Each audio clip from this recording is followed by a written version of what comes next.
Hi viewers, welcome to AK Spotluck. இன்றைக்கி நம்ம பார்க்க போகிறது ஒரு rainy time crispy evening time snack.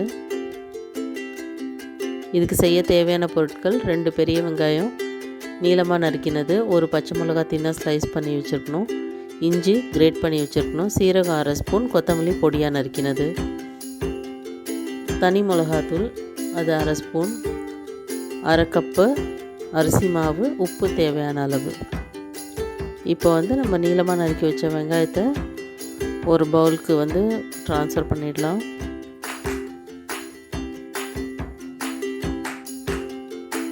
இப்போ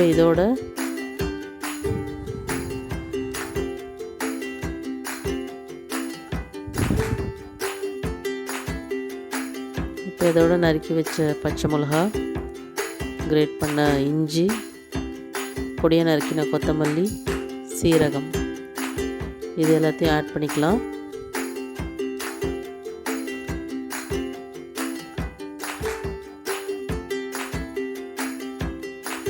இதோட காரத்துக்கு ஏற்ற மாதிரி, அவங்கவுங்க காரத்துக்கு ஏற்ற மாதிரி நீங்கள் மிளகாத்தூள் அட்ஜஸ்ட் பண்ணிக்கலாம்.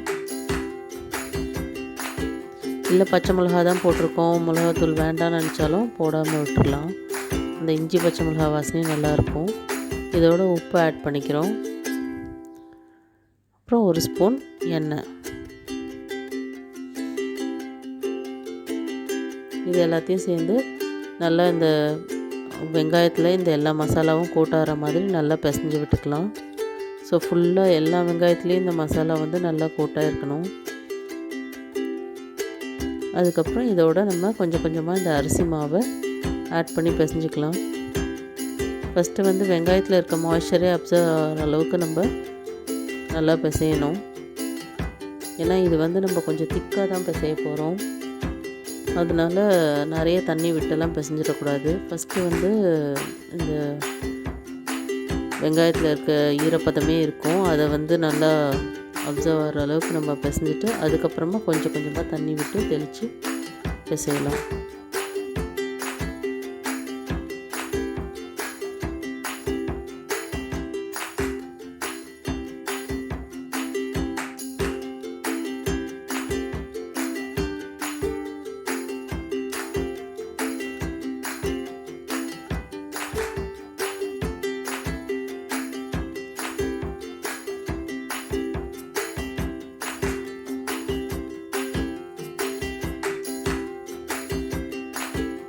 ஸோ இந்த மாதிரி ஒரு கட்டி பதத்தில் நம்ம பிசைஞ்சு வச்சுக்கணும், சப்பாத்திக்கு மாவு பிசைகிற மாதிரி.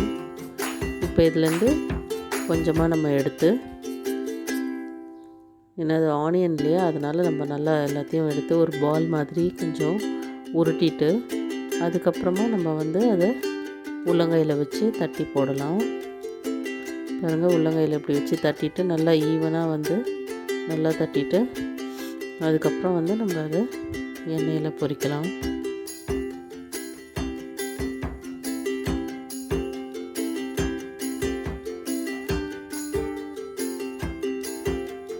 எண்ணெய் மிதமான சூடாக இருக்கட்டும்.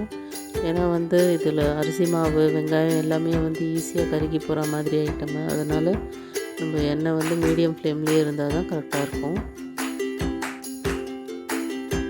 இதே மாதிரி நம்ம எல்லாத்தையும் தட்டி போட்டுக்கலாம். நம்ம 2 பக்கமும் பரட்டி விட்டு நல்லா வேகணும். கொஞ்சம் ஸ்லோ ஃப்ளேம்லேயே இருக்கிறதுனால நமக்கு நல்லா உள்ள வரைக்கும் வேகும். அதுக்கப்புறமா இதை எடுத்துடலாம். மழை காலத்தில் நமக்கு சூடாக ஏதாவது சாப்பிடணும் போல் தோணும். இது ஒரு குயிக் ரெசிபி, ஒரு 2 மினிட்ஸில் செஞ்சிடலாம். ஸோ இந்த ரெசிபி ட்ரை பண்ணி பார்த்துட்டு உங்கள் கமெண்ட்ஸை போஸ்ட் பண்ணுங்கள்.